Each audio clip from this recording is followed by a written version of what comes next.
Bisa asik di ruang digital, tidak mudah caper, tidak suka pamer, apalagi baper jika main sosmed. semuanya datang dari rumahku, tempatku kenyang dengan I love you. Kita keluarga makin cakap digital, dari Indonesia. Kita keluarga sangat super bahagia, dari Indonesia. Kita main bersama, belajar sama-sama di dunia nyata dan di dunia digital. Semakin mengerti, semakin hati-hati. Keluarga makin cakap digital.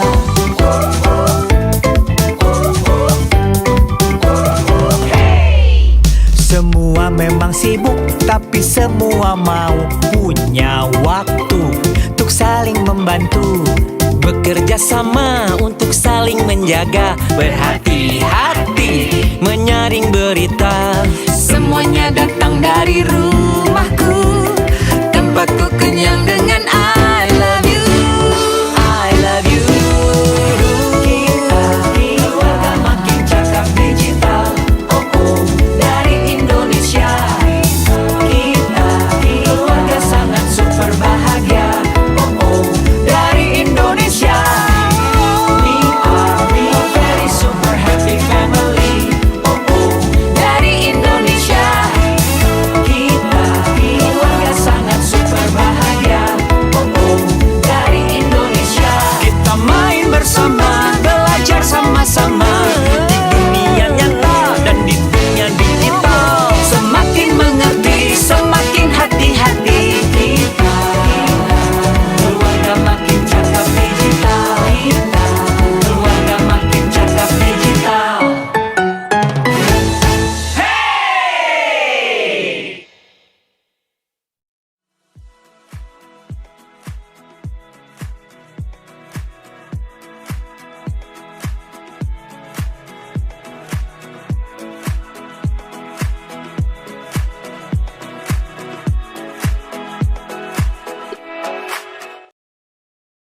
Assalamualaikum warahmatullahi wabarakatuh. Selamat pagi semuanya. Salam sejahtera bagi kita semua. Om Swastiastu, Namo Buddhaya, salam kebajikan. Selamat datang di acara Makin Cakap Digital 2023 di segmen pendidikan wilayah DKI Jakarta, Banten, dan sekitarnya dengan tema teknologi untuk mendukung proses belajar dan mengajar. Pada hari ini, hari Jumat 26 Mei 2023. Sebelumnya perkenalkan, saya Hirza Zanuba sebagai moderator yang akan memandu acara kita pada pagi hari ini. Acara Makin Cakap Digital 2023 diselenggarakan oleh Kementerian Komunikasi dan Informatika Republik Indonesia dan Siberkreasi. Sebelum acara dimulai, mohon dapat memperhatikan hal-hal berikut. Yang pertama, menuliskan nama pada user ID Zoom-nya dengan format sebagai berikut. Bagi pelajar, menulisnya nama 4 digit terakhir, nomor induk siswa, dan nama sekolah. Contohnya, Rahmat _9898_SMAN1 Jakarta. Bagi Bapak Ibu Guru, menulisnya nama 4 digit terakhir, nomor handphone, dan nama sekolah. Contohnya Dewi _1212_guru SMAN1 Jakarta. Berikutnya, mohon menuliskan pertanyaan pada kolom komentar yang tersedia. Dalam kegiatan Makin Cakap Digital 2023, di segmen pendidikan wilayah DKI Jakarta, Banten, dan sekitarnya, dengan tema teknologi untuk mendukung proses belajar dan mengajar, akan ada hadiah bagi 10 orang dengan pertanyaan yang paling menarik berupa saldo dompet digital atau e-wallet. So, pastikan teman-teman yang nonton hari ini menyimak seluruh penjelasan narasumber kita. Nanti kalau punya pertanyaan, boleh ditulis pertanyaannya di kolom komentar ya.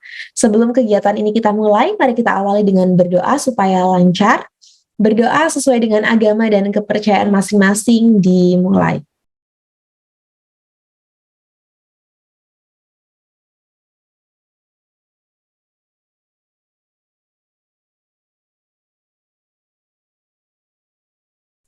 Berdoa selesai, mari bersama-sama kita menyanyikan lagu kebangsaan Indonesia, Indonesia Raya. Hadirin dipersilahkan dalam posisi sempurna.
Terima kasih.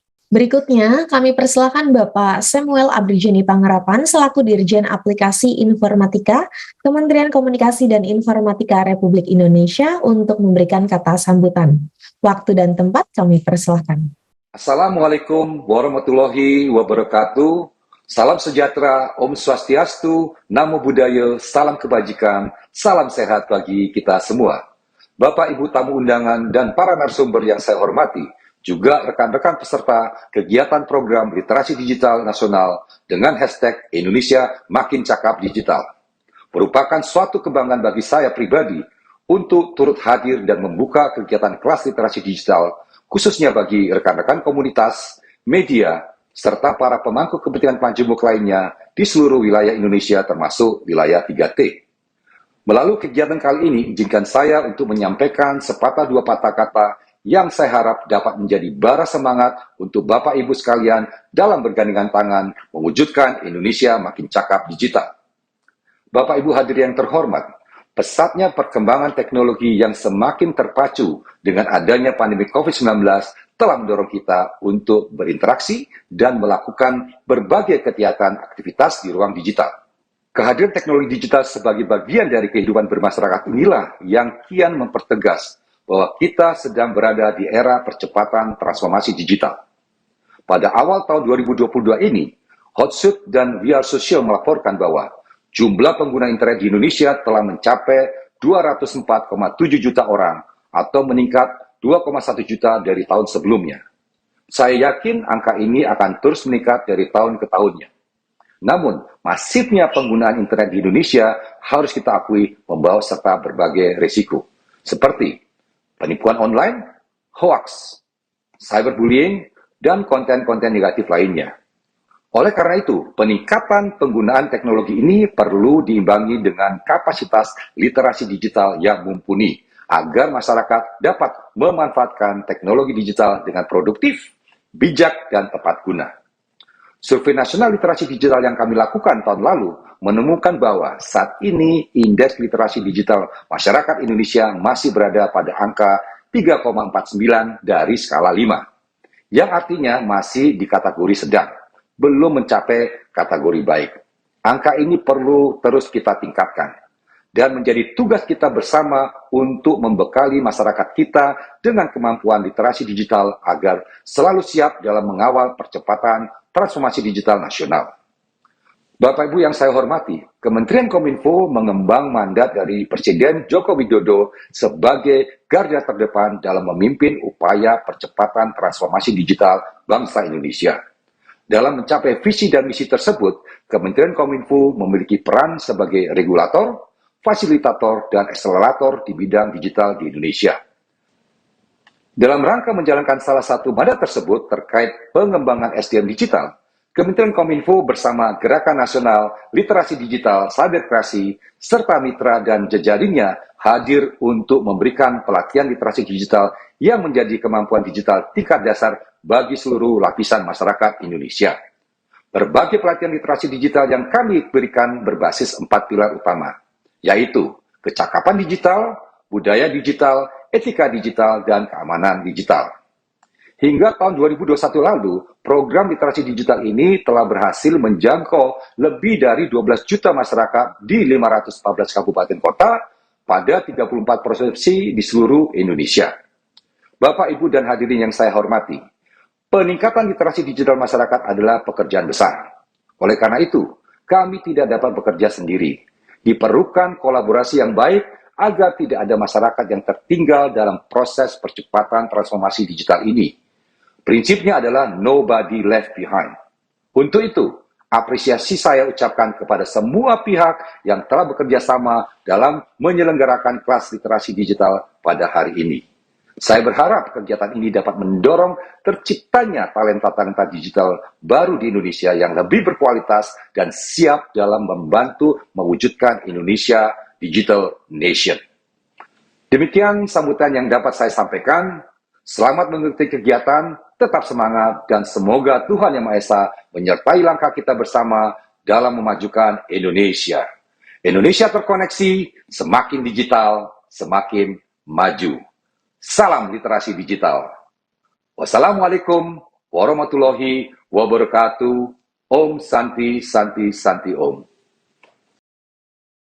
Terima kasih Bapak Samuel Abrijani Pangerapan yang telah memberikan kata sambutannya.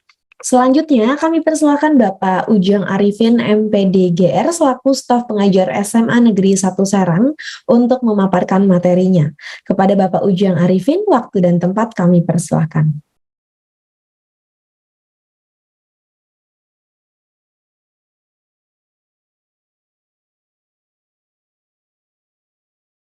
Bapak Ujang masih di mute ya? Baik, Bapak Ibu, adik-adik semua sudah terlihat paparan PowerPoint-nya? Sudah, Pak. Baik.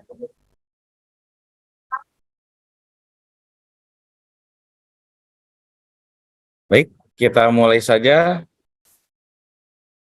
Assalamualaikum warahmatullahi wabarakatuh. Ya, lanjut saja ke materi. Baik, Bapak Ibu serta adik-adik semuanya. Saya akan menyampaikan materi mengenai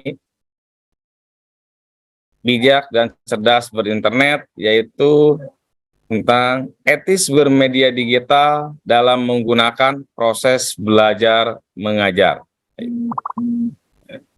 Latar belakang, kenapa harus etis? Di antaranya pertama, kita dalam ruang digital, kita akan berinteraksi dan berkomunikasi dengan berbagai perbedaan kultural, ya, karena bangsa kita bangsa yang majemuk atau beraneka ragam. Yang kedua, interaksi antar budaya akan menciptakan standar baru tentang etika, ya, dari komunikasi itu sendiri, terutama di dunia maya, ya, kita tentunya harus berinteraksi dengan baik dan benar. Yang ketiga, dengan media digital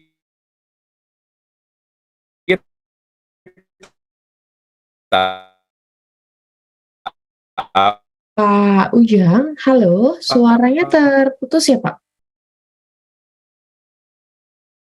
Halo, setiap Pak warganet, Ujang, ya, halo. suaranya terputus-putus, sepertinya koneksi internetnya kurang stabil. Pak Ujang boleh dimatikan saja videonya, Pak. Videonya, oke, siap. Ya, Ya.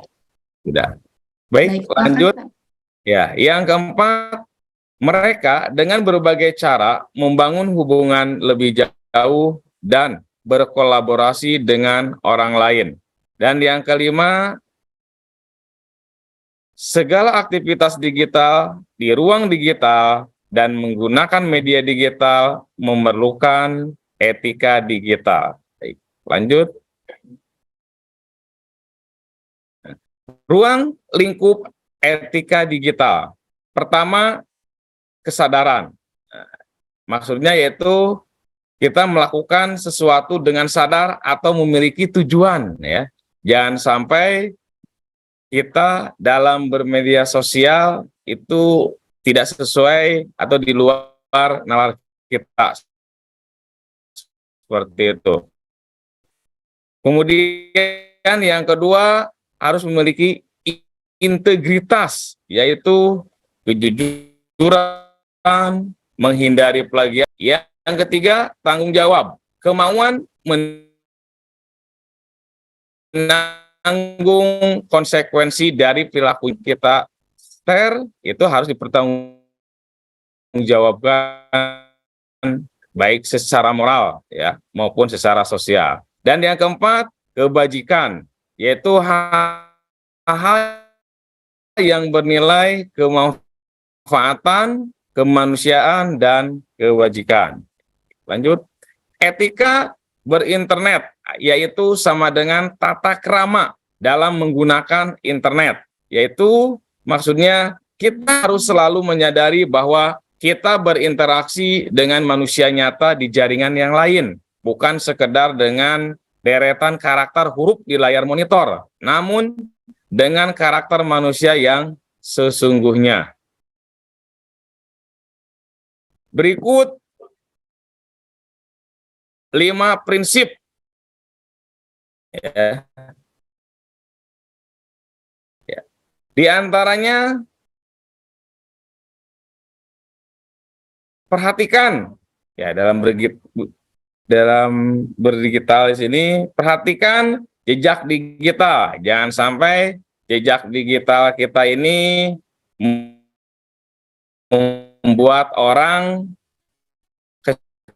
kecewa atau menimbulkan kebencian, apalagi yang mampu melahirkan unsur sara ya, suku, ras, agama, dan adat istiadat.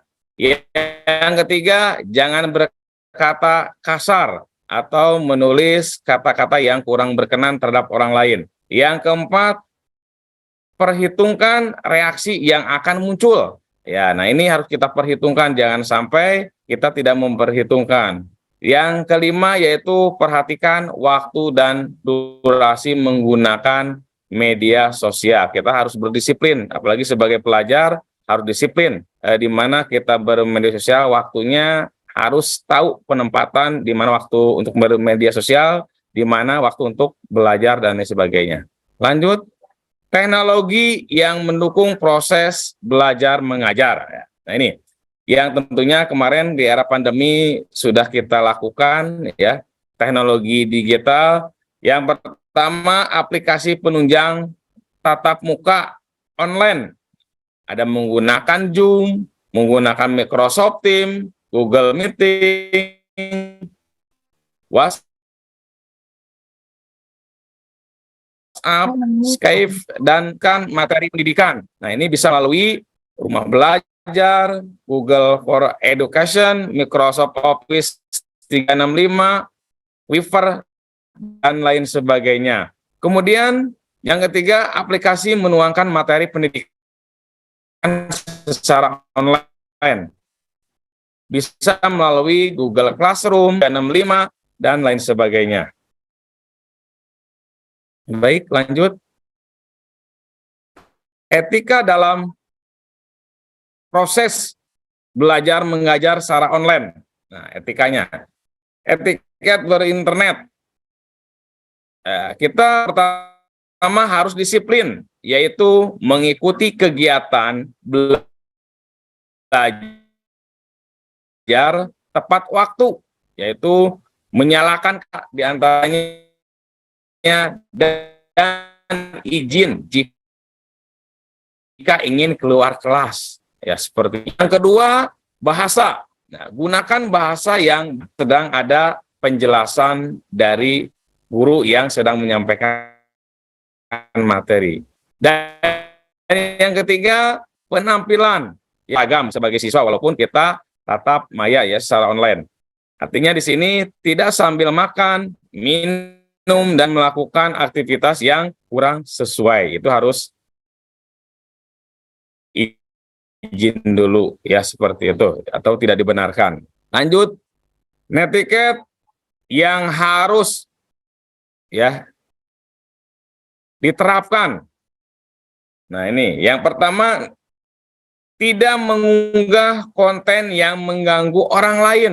Nah, ini dihindarilah konten-konten yang terutama berbaur pornografi. Yang kedua, tidak mencuri data orang yang bukan haknya. Ya, kecuali kalau kita izin kepada si pemilik media sosial tersebut. Yang ketiga, menghormati dan menghargai perbedaan pendapat yang ada di media sosial. Kita harus tahu diri ya, jangan sampai kita memaksakan kehendak diri sendiri kepada orang lain, itu akan mampu melahirkan perpecahan. Ya. Kemudian yang keempat, tidak ikut campur pada unggahan lain jurusan kita. Cukup jelas itu ya. Yang ke intelektual orang lain. Dan yang keenam, tidak melakukan perundungan atau bullying secara online dan lain sebagainya. Banyak hal-hal yang harus diterapkan ya dalam beretika berinternet. Lanjut. Kesimpulan. Internet adalah anugerah akan tetapi bisa menjadi bencana manakala teknologi hanya bisa mengendalikan kita sebagai manusia tanpa jiwa-jiwa yang beretika, ya. Nah, yang kedua, diperlukan kesadaran dari masyarakat untuk menggunakan internet dengan cerdas dan bijak agar dampak negatif yang mungkin terjadi dapat diminimalisir, ya, sedini mungkin, seperti itu maksudnya. Dan yang ketiga, selama kita mengedepankan etika yang baik saat berinternet, maka tidak akan timbul masalah di kemudian hari. Justru akan mendatangkan manfaat baik bagi pribadi maupun orang lain, baik, ya, seperti itu. Nah, mungkin itu yang bisa kami atau yang bisa ya, Bung Irian Cendrawasih, cukup sekian, wabarakatuh. Baik, terima kasih Pak Ujang atas paparan materinya tadi. Sebelum kita memasuki sesi paparan materi dari para narasumber, mari sama-sama kita saksikan video 4 jurus makin cakap digital.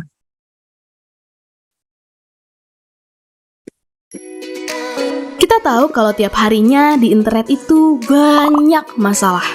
Dari adu mulut yang berujung gelut, kena bully sampai ngurung diri, akun medsos kena hack, dan tipu-tipu customer service palsu. Apakah kalian mau jadi salah satunya?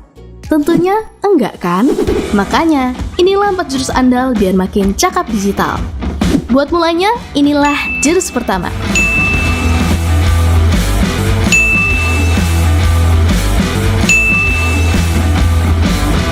Kita mesti jaga etika biar netizen Indonesia nggak lagi dikenal paling nggak sopan se-Asia Tenggara.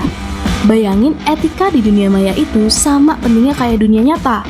Lalu biar internet makin tentram, tanpa perpecahan, inilah jurus kedua.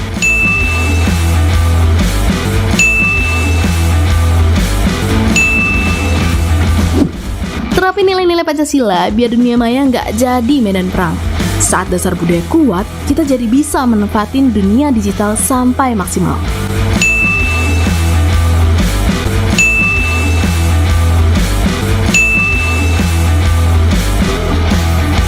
Makanya, di jurus ketiga ini, semakin kita jago, bahkan bisa cari ilmu dan cari uang. Dan saat kejahatan mengancam, kuasai jurus keempat biar tetap aman. Para penipu bakal takluk sama kita.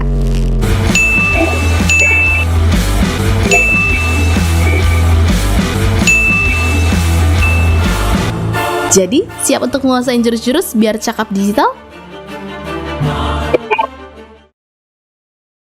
Nah, teman-teman, itu dia tadi video 4 jurus makin cakap digital. Ini ada jurus-jurus yang perlu kita kuasai ya, terutama sekarang kita hidupnya di era yang semuanya serba pakai teknologi. Ada cakap digital, ada aman digital, budaya digital, dan juga etika digital.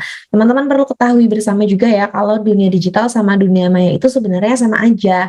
Yang membedakan hanya layar monitornya. Yang kita temui tetap manusia beneran. Makanya kita perlu banget menjaga etika digital dan tetap menerapkan nilai-nilai Pancasila ketika berinteraksi di internet. Oke, karena apa yang kita lakukan di internet itu mencerminkan diri kita yang sesungguhnya.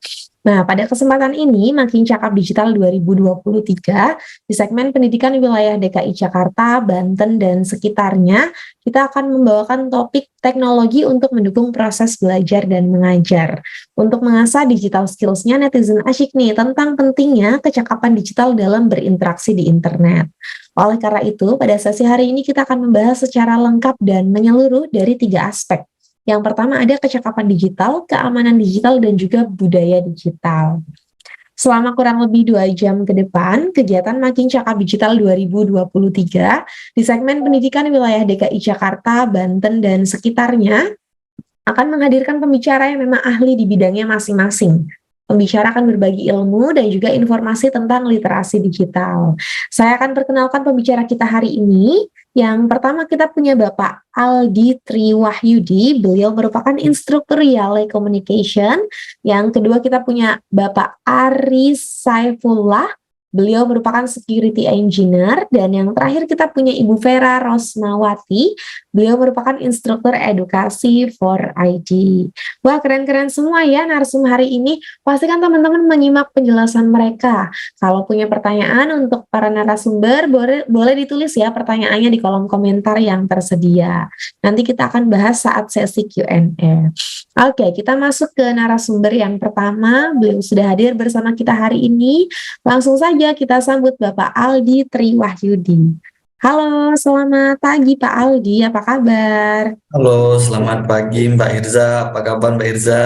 Baik, Alhamdulillah, semoga Bapak baik juga ya. Karena hari ini kita mau diskusi soal kecakapan digital nih Pak, pilar yang pertama.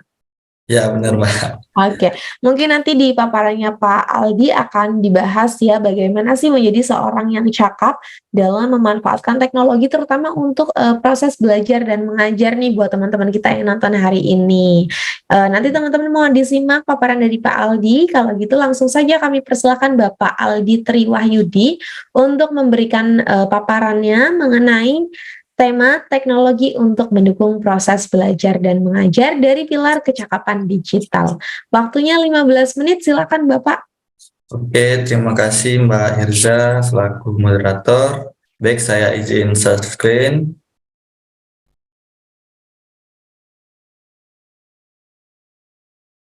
Oke. Assalamualaikum warahmatullahi wabarakatuh. Selamat pagi dan salam sejahtera untuk kita semua. Om Swastiastu, Namo Buddhaya, salam kebajikan. Baik, sebelumnya saya mengucapkan terima kasih terlebih dahulu kepada Kominfo, Cyberkreasi, serta I.O. yang telah menyelenggarakan kegiatan literasi digital pada pagi hari ini. Lalu saya juga ingin menyapa para teman-teman, ada Kang Aris, ada Mbak Vera, ada Pak Ujang, ada tim GBA ya. Lalu tak lupa pula saya menyapa para teman-teman yang hadir di kegiatan literasi digital pada pagi hari ini. Oke, pada kesempatan kali ini saya akan membawakan tentang digital skill atau cakap bermedia digital. Nah, ada pepatah mengatakan tak kenal maka tak sayang, tapi kayaknya kalau sayang itu berat ya. Jadi saya ubah, tak kenal maka tak tahu. Maka izinkanlah saya untuk memperkenalkan diri. Perkenalkan, saya Aldi Triwahyudi. Saya pengurus relawan TIK Kalimantan Barat, instruktur Relay Communication, anggota blogger Kuburaya, Pandu Digital Kominfo Republik Indonesia, dan yang pastinya sekarang sebagai narasumber literasi digital nasional. Oke, di sini ada kontak person saya. Barangkali teman-teman mau sharing-sharing ya terkait literasi digital, mau nanya-nanya, dipersilahkan. Di sini ada alamat website saya, alditriwahyudi.my.id, lalu ada nomor WhatsApp saya, ada alamat Instagram saya, dan ada alamat Facebook saya. Oke, mungkin hanya ini perkenalan singkat dari saya. Nah, apa sih yang ingin saya sampaikan pada hari ini? Nah, untuk poin yang pertama yaitu pengertian digital skill. Yang kedua, pentingnya digital skill. Yang ketiga, skill yang dibutuhkan di era digital. Dan yang terakhir, dampak positif dan negatif di dunia digital. Nah, sebelum masuk ke digital skill, apa sih literasi digital itu? Apa sih yang kita lakukan sekarang gitu kan? Nah, literasi digital adalah pengetahuan dan kecakapan untuk menggunakan media digital, alat-alat komunikasi atau jaringan dalam menemukan, mengevaluasi, menggunakan, membuat informasi dan memanfaatkannya secara sehat, bijak, cerdas, cermat, tepat, dan patuh hukum dalam rangka membina komunikasi dan interaksi dalam kehidupan sehari-hari. Nah, jadi di Kominfo sendiri ya, Kominfo sendiri telah menerapkan 4 pilar literasi digital, yaitu yang pertama digital skill, yaitu bagaimana kita menggunakan di dunia digital, bagaimana kemampuan kita di dunia digital. Lalu ada digital safety, bagaimana kita mengamankan di dunia digital. Lalu ada digital culture, yaitu tentang budaya di dunia digital. Lalu ada digital etik, yaitu etika di dalam dunia digital. Nah, itu termasuk ke dalam 4 pilar literasi digital dari Kominfo yang kita lakukan hari ini. Oke, next. Nah, masuk ke materi, apa sih digital skill itu? Digital skill adalah kemampuan untuk menggunakan dan memanfaatkan perangkat komunikasi digital, aplikasi komunikasi, dan jaringan untuk mengakses dan mengatur atau mengelola informasi dengan bijak. Nah, jadi digital skill ini adalah kemampuan kita. Bagaimana sih kita itu menggunakan atau memanfaatkan perangkat di dunia digital gitu. Jadi banyak ya digital skill itu, contohnya desain grafis, contohnya menggunakan Google sekalipun, meng-share Google sekalipun itu termasuk ke dalam digital skill ya, karena itu termasuk kemampuan. Oke, next. Nah, mengapa digital skill itu penting? Yang pertama, mempermudah kerjaan yang awalnya rumit. Nah, mungkin di sini teman-teman kebanyakan pesertanya itu dari pelajar ya.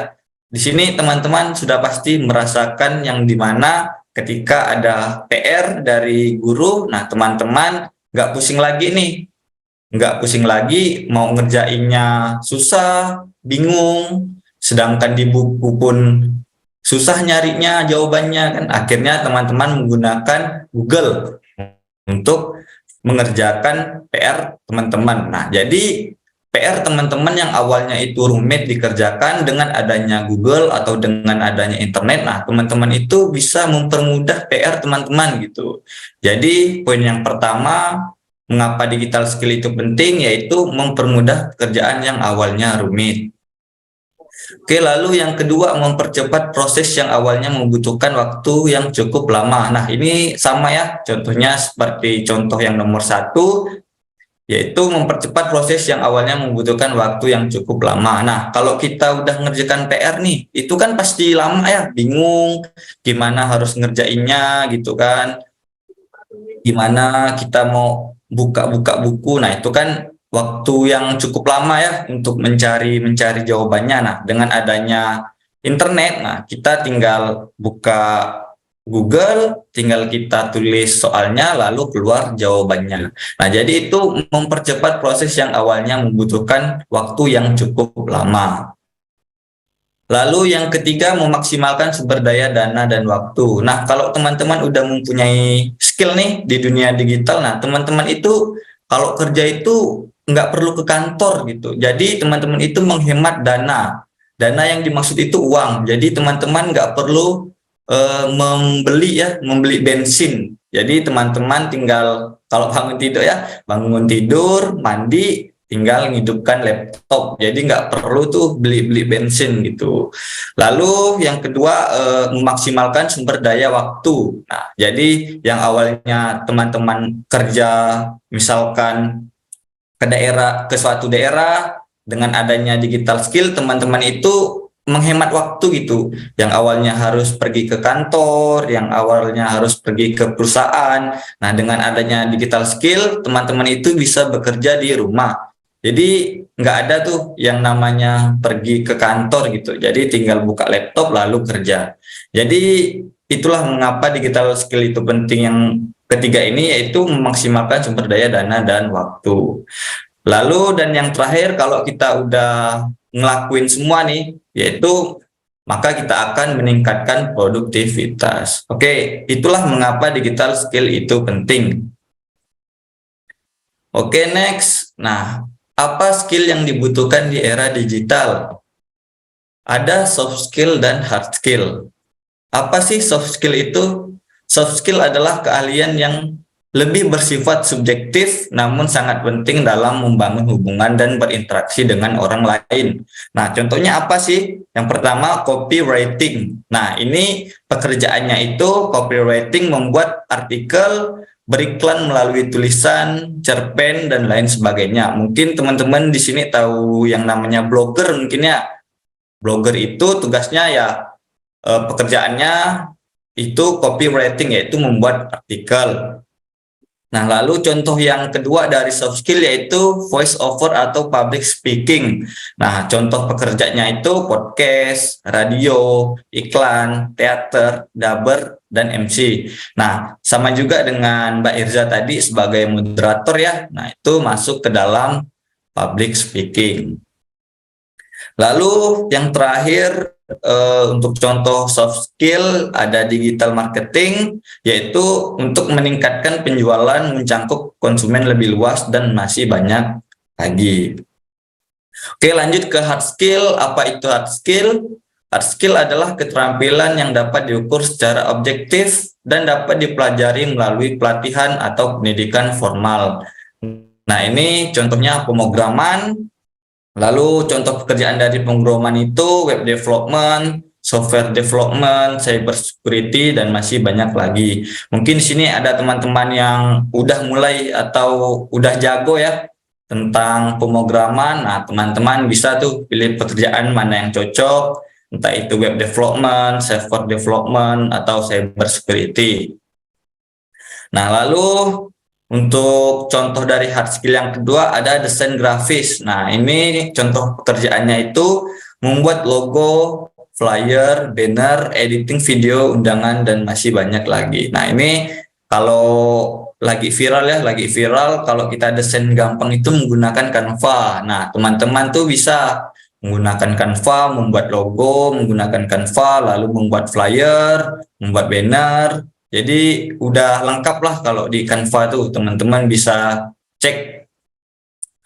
Oke, lalu yang terakhir untuk contoh hard skill yaitu editing video, membuat media promosi, film, YouTube, visual effect. Nah, contohnya juga konten kreator ya. Jadi konten kreator itu masuknya ke editing video, yang dimana kalau konten kreator itu banyak ya, banyak tema-temanya, ada yang komedi, ada yang tentang podcast, ada yang tentang hiburan, tentang pendidikan. Nah, itu dari editing video. Oke, next. Nah, apa sih dampak positif dan negatif di dunia digital? Yang pertama, dampak positif di pendidikan atau pembelajaran. Digital memberikan akses kursus online dan program belajar jarak jauh yang memungkinkan kita untuk belajar di mana saja dan kapan saja. Nah, ini kalau zaman COVID kemarin lagi marak-maraknya Zoom ya, kayak sekarang kita lakukan. Nah, jadi dampak positif dari dunia digital itu yang awalnya kita belajar di sekolah, nah dengan adanya internet kita bisa belajar sama-sama di sini sekarang. Jadi untuk belajar itu bisa di mana saja dan kapan saja gitu. Jadi tidak ada batasan. Jadi semaksimal mungkin teman-teman itu harus belajar. Lalu dampak positif di dunia digital yang kedua yaitu komunikasi. Digital memudahkan komunikasi antar individu dan organisasi di seluruh dunia, termasuk melalui email, pesan teks, atau video konferensi. Nah, mungkin di sini ada teman-teman yang punya kawan online gitu ya.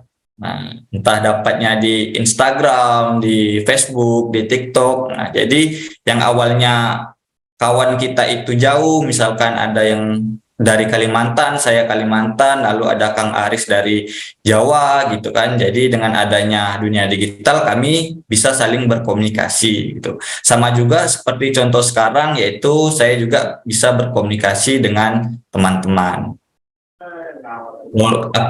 Oke, selanjutnya yang ketiga, akses informasi. Digital memungkinkan kita untuk mengakses informasi dengan cepat dan mudah tanpa terbatas oleh batasan geografis atau waktu. Nah, jadi dengan adanya dunia digital, dengan adanya internet ini, kita itu semua informasi itu kita itu dapat, gitu kan? Kita dapat entah itu informasi yang baik, yang hoax. Nah, itu tinggal teman-teman lagi tuh menyaringnya gitu ya.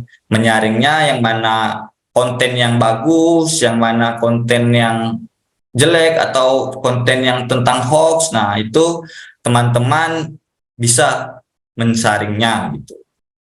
Oke, lalu dampak positif yang keempat yaitu media hiburan. Digital memungkinkan kita untuk menikmati berbagai bentuk hiburan seperti musik, film, dan game dengan mudah dan murah. Nah, ini banyak kita temui di sosial media nih. Jadi ini sangat kita rasain ya, sangat kita rasakan. Yang dimana kalau kita lagi capek, misalkan teman-teman ngerjakan tugas ya, capek ngerjakan PR, gabut kan gitu kan. Nah, Lalu teman-teman tinggal scroll TikTok, tinggal scroll Instagram, teman-teman itu udah ngerasa terhibur gitu ya dengan adanya konten-konten yang menghibur gitu. Oke, dan yang terakhir, dampak positif di dunia digital yaitu pekerjaan digital memungkinkan kita untuk bekerja dari jarak jauh dan menghemat waktu dan biaya perjalanan. Nah, jadi ini sangat bagus ya, sangat bagus kalau kita udah punya skill. Jadi yang awalnya kita bekerja di perusahaan, yang awalnya kita bekerja di kantor, dengan adanya digital skill, dengan adanya skill kita itu udah nggak perlu kerja di kantor gitu atau kerja di perusahaan gitu. Jadi kita tinggal kerja di rumah, tinggal buka laptop, tinggal bekerja gitu. Itulah dampak positif dari dunia digital. Oke, next. Nah, tadi dampak positifnya, lalu apa sih dampak negatif dari dunia digital itu? Yang pertama, kecanduan. Digital dapat menyebabkan kecanduan pada media sosial, game online, atau internet yang dapat mempengaruhi kesehatan mental dan fisik kita. Nah, jadi teman-teman itu kalau main main sosial media, teman-teman itu harus batasi, teman-teman itu harus memanage gitu atau memanajemen waktu. Jadi teman-teman itu jangan pernah setiap saat itu main game, setiap saat main judi online ya, slot yang sekarang lagi marak-maraknya. Nah, itu karena kalau kita udah kecanduan tuh kesehatan mental dan fisik kita itu udah jelek gitu. Jadi sebisa mungkin teman-teman itu harus bisa mengatur waktu gitu. Kapan harus belajar, kapan harus main game, kapan harus membuka media sosial. Oke, selanjutnya yang kedua, cyberbullying. Digital memungkinkan mudahnya tingkat penghinaan atau pelecehan secara online yang dapat merugikan kesehatan mental seseorang. Nah, ini nih yang sering dilakukan anak-anak SMA nih. Nah, ya, jadi teman-teman harus harus jaga ketikannya, harus jaga jarinya. Janganlah kita itu mengomentar atau menghina orang-orang gitu. Jadi misalkan ada konten yang aneh dikit, teman-teman langsung menghina, langsung pelecehan gitu kan. Jadi sebisa mungkin teman-teman tuh diam gitu, karena pepatah mengatakan diam adalah emas gitu. Jadi sebisa mungkin teman-teman itu kalau ada konten yang aneh dikit ya tolonglah jangan dibully. Oke, lalu dampak negatif yang ketiga tentang keamanan data. Digital membuka kemungkinan pencurian identitas, pencurian data pribadi, dan kejahatan cyber lainnya yang merugikan pengguna. Nah, jadi teman kalau di dunia digital itu jangan sembarangan meng-share identitas gitu. Apalagi sekarang marak-maraknya pinjol gitu kan. Jadi nanti misalkan teman mengupload KTP-nya, nah di sini kan teman-teman kan banyak kan anak SMA nih yang baru dapat KTP. Nah, jangan teman-teman meng-share KTP-nya. Takutnya nanti ada pihak yang tidak bertanggung jawab, lalu identitas teman-teman itu dipakai untuk aneh gitu, untuk hal-hal yang aneh seperti pinjol gitu kan. Jadi sebisa mungkin kita itu harus menjaga identitas diri kita. Oke, lalu dampak negatif yang keempat yaitu pengaruh negatif di kehidupan nyata. Digital memungkinkan mudahnya akses konten negatif seperti pornografi, kekerasan, dan perjudian yang dapat merusak kesehatan mental dan moral. Nah, jadi apa yang kita tonton sehari-hari itu takutnya pengaruh negatif di kehidupan nyata gitu. Contohnya kita nonton konten kekerasan seperti katakanlah Smackdown gitu ya. Nah, jadi itu teman-teman tuh sebisa mungkin tuh jangan melakukan gitu.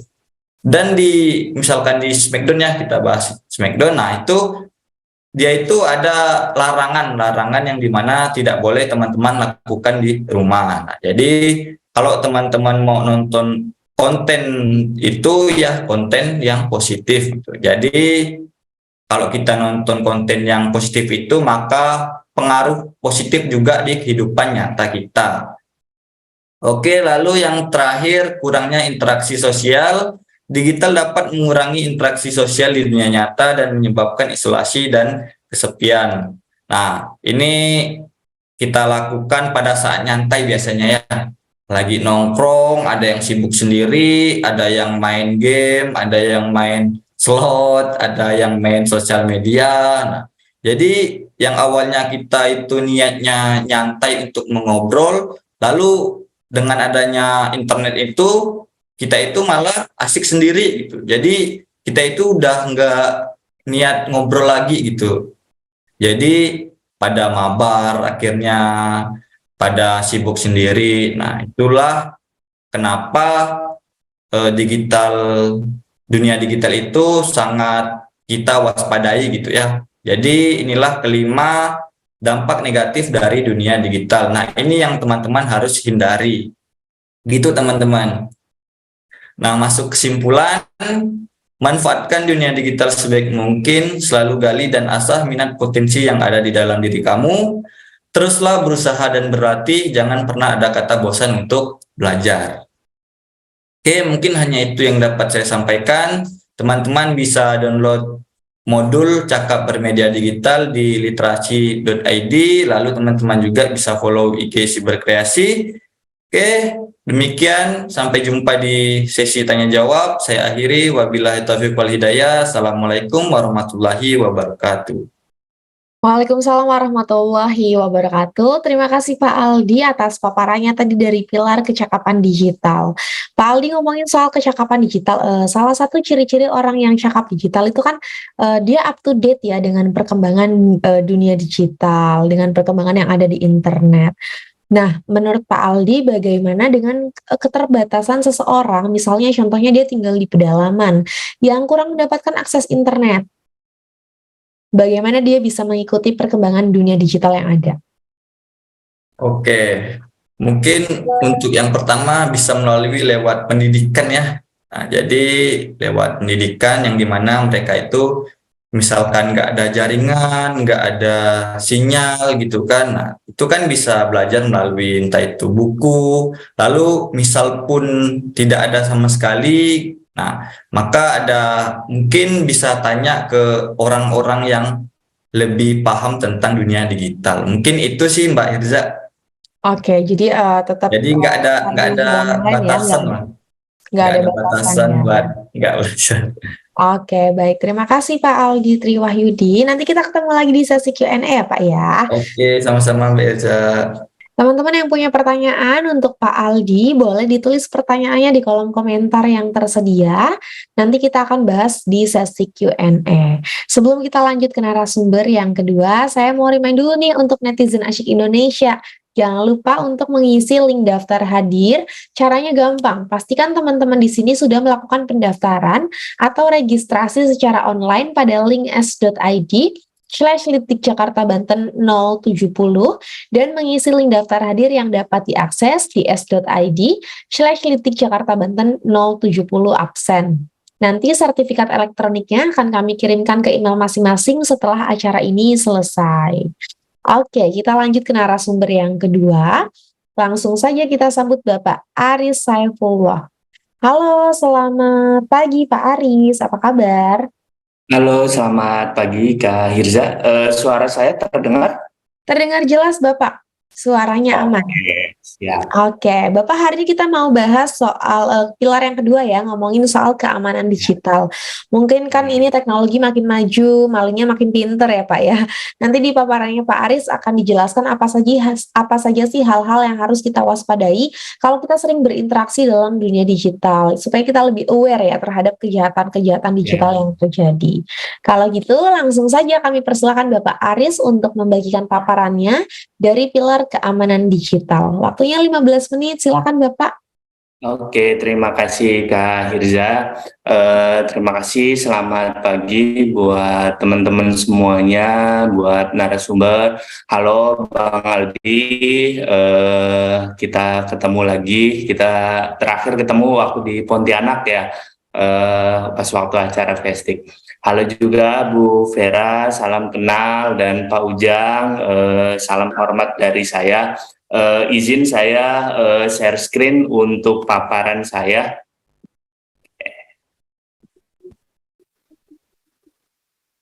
Oke, ini paparan saya tentang tantangan belajar di era disrupsi teknologi. Nanti kita juga akan bahas kelanjutan dari paparannya Bang Aldi tentang keamanan data dan sebagainya. Bagaimana ketika kita sudah punya skill, tapi kita juga harus bisa mengamankan data-data pribadi kita. Nanti kita akan bahas. Oke. Yang pertama, izinkan saya memperkenalkan diri. Nama saya Aris Saifullah. Saat ini saya bekerja sebagai security engineer di Dinas Komunikasi Informatika dan Statistik Kota Cirebon.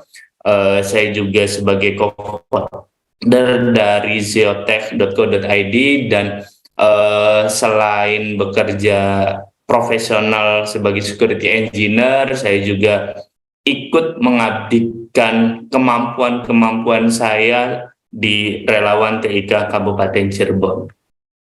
Oke. Kita akan membahas awal dari apa sih sebenarnya teknologi, karena akan sangat panjang sekali, mulai dari hal-hal apa saja yang jadi penyebab bahwa teknologi itu mempunyai gangguan-gangguan terhadap kita, tantangan-tantangan kita menggunakan teknologi dan sebagainya, itu nanti akan dibahas. Jadi sebenarnya teknologi itu apa sih secara bahasa?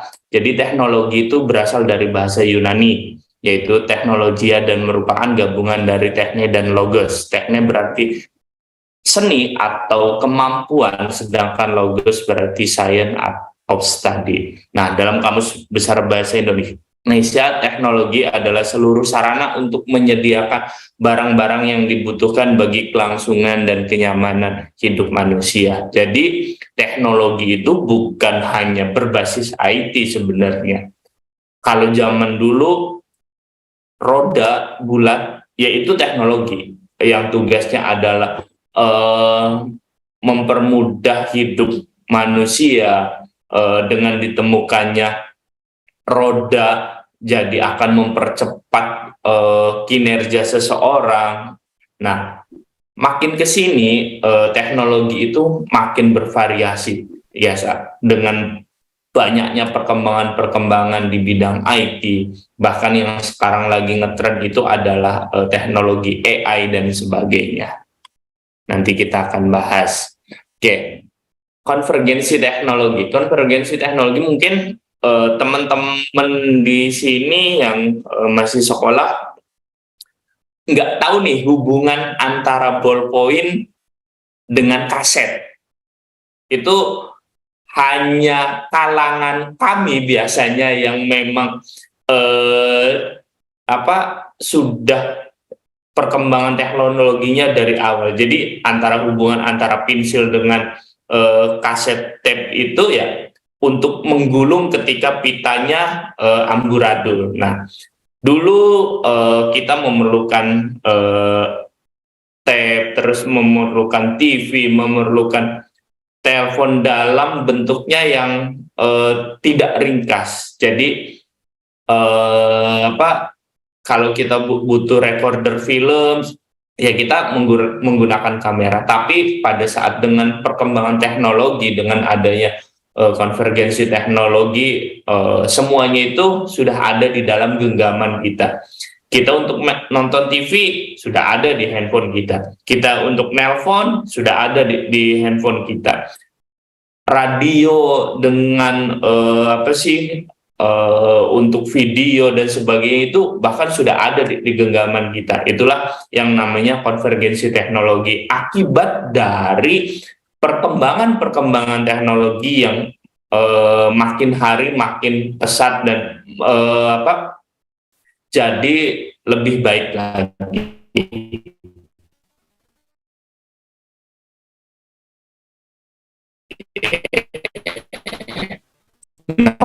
Aris. Ini dari Halo, awal Aris. tentang teknologi, bahwa sejarah suaranya ini ya terkendala ya. Betul, Bapak boleh dimatikan saja videonya, Pak. Oke, izin saya matikan videonya sebentar. Oke, sudah terdengar jelas? Lebih baik, Pak. Oke, terima kasih. Oke, kita lanjut bahwa perkembangan teknologi dulu, teknologi mungkin hal-hal tentang masih sangat jadul sekali. Jangan membayangkan bahwa teknologi saat ini ada yang namanya panel surya, ada yang namanya ada yang namanya tentang pemanas, ada yang namanya kompor listrik dan sebagainya. Kita abaikan tentang teknologi yang sudah sedemikian cepatnya seperti itu. Kita bayangkan bahwa dulu Pak, nenek moyang kita bahwa ketika menemukan sebuah tombak itu juga dinamakan teknologi untuk memudahkan berburu, terus menemukan api untuk menghangatkan diri sehingga nenek moyang kita itu sudah jauh bisa bertahan di kondisi-kondisi pada saat itu. Makin ke sini kita dengan perkembangan teknologi, dengan perkembangan IT dan sebagainya, lahirlah kecerdasan-kecerdasan buatan. Salah satunya dengan AI, dengan robot yang sekarang sudah bisa berdialog dengan manusia dan sebagainya. Nah, sampai saat ini saya mengatakan bahwa ini pendapat pribadi saya bahwa kecerdasan buatan adalah masa depan. AI is the future. Teman-teman dan siswa-siswa sekalian, ketika belajar sekarang sudah sangat-sangat dimudahkan dengan bagaimana menyusun naskah, bagaimana merangkum sebuah berita atau apapun itu, bahkan untuk mengerjakan sesuatu itu sudah bisa menggunakan AI. Inilah perkembangan teknologi. Nah, ini saya hadirkan salah satu contoh daripada AI yang sekarang ngetren, bagaimana sebuah chat GPT diminta untuk buatkan 10 ide konten untuk video YouTube. Maka dia dengan secara cepat dan memaparkan dengan baik bahwa memberikan 10 ide konten untuk video YouTube yang kamu coba. Nah, AI ini ada plus minusnya. Semua teknologi apapun itu seperti pisau bermata dua. Bisa untuk kebaikan, bisa juga untuk kejahatan. Tapi kita sebagai siswa yang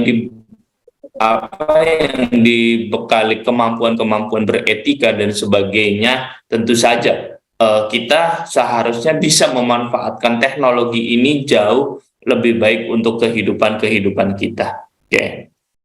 Nah, tantangan di era digital itu apa sih? Salah satunya tadi ini infrastruktur. Ketika tadi Kak Hirza bertanya ke Bang Aldi bahwa gimana sih orang yang di daerah 3T itu bisa mampu untuk up to date, untuk meningkatkan skillnya. Ya, salah satunya dengan infrastruktur. Ini jadi bagian dari kewajiban pemerintah untuk menyediakan hak untuk mengakses sesuatu.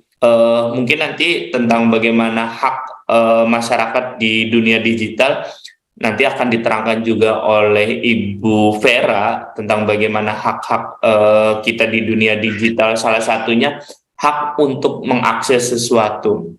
Nah, infrastruktur jadi tantangan tersendiri karena kita tahu bahwa Indonesia itu bukan hanya satu pulau, tapi ada belasan ribu pulau, dan itu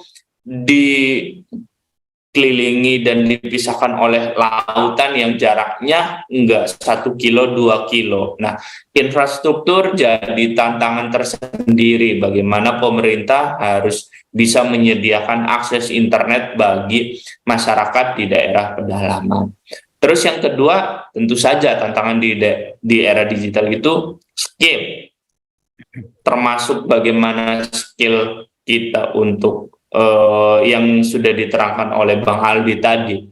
Kita ada soft skill, ada hard skill. Itulah yang harus kita punya agar kita bisa survive di era digital.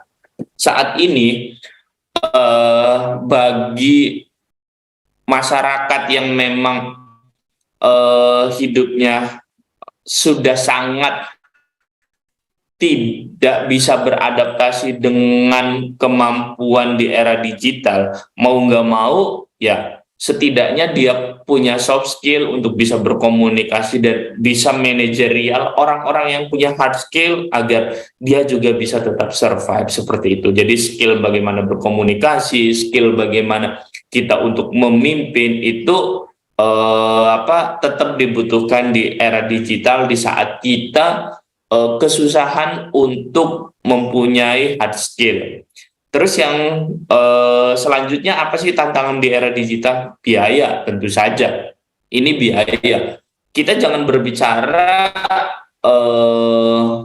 teman-teman atau kita yang berada di pulau-pulau yang memang aksesnya sudah sangat baik. Tapi bayangkan ketika akses di daerah yang sangat terpencil, terluar, dan daerah 3T itu jadi kebutuhan biaya untuk mengakses sesuatu demi dia bisa memperoleh informasi itu sangat mahal. Ini yang jadi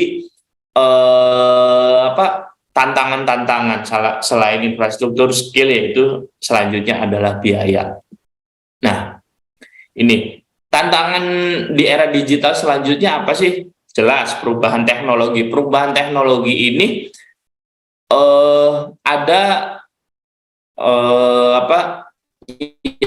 yang mengatakan bahwa perubahan teknologi itu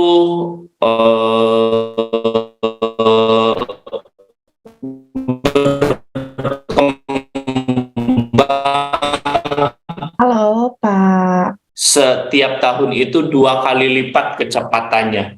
Nah, bahkan bahwa ketika cepat, ya, oke, Putus-putus ya, Pak? sudah aman. Sudah, silakan Pak. Sebentar lagi. Nah, oke, ya, perubahan teknologi ini jadi hal yang harus kita jadi tantangan tersendiri karena kita belum selesai mempelajari sebuah teknologi, sudah ada teknologi-teknologi baru. Itulah tantangan di era digital. Mau nggak mau kita harus cepat bisa menyesuaikan. Selanjutnya, apalagi utama bagi kita yang ada di era digital, bagaimana kebobolan data, banyak isu-isu tentang website-website yang isinya adalah data pribadi kita dibobol dan sebagainya. Terus selanjutnya adalah hoax. Hoax ini kalau dulu mungkin masih berbentuk narasi, masih berbentuk cerita, masih berbentuk foto editan, tapi hoax sekarang itu the next hoax. Artinya ada hoax yang saat ini akan makin marak, yaitu penggunaan AI untuk menciptakan hoax-hoax. Nanti saya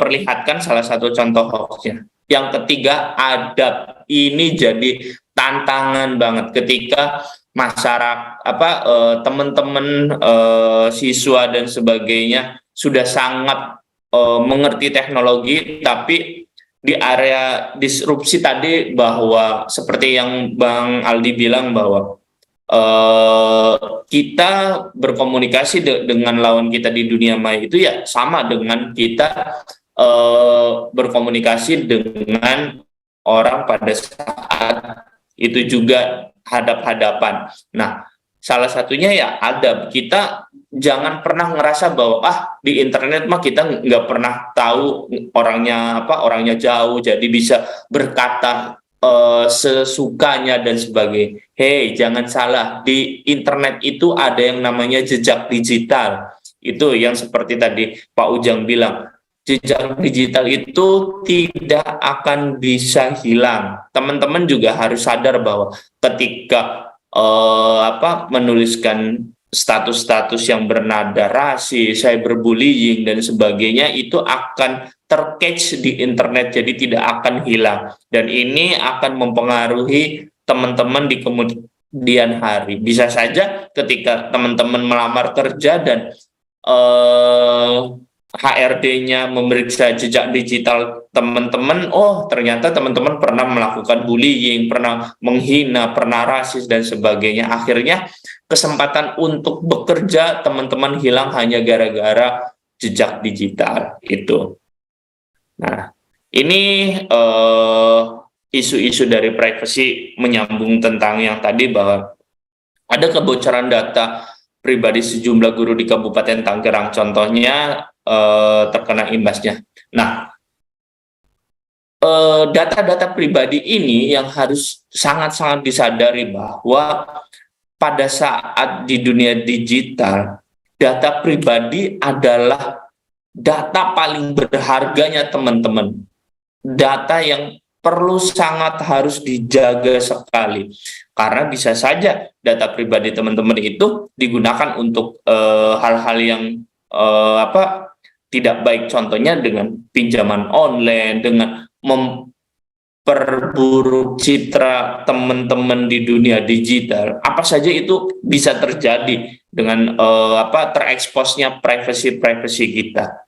Nah, ini selanjutnya, lantas gimana sih kita bisa memastikan bahwa data kita itu sudah terekspos atau belum? Nah, teman-teman silahkan kunjungi periksadata.com.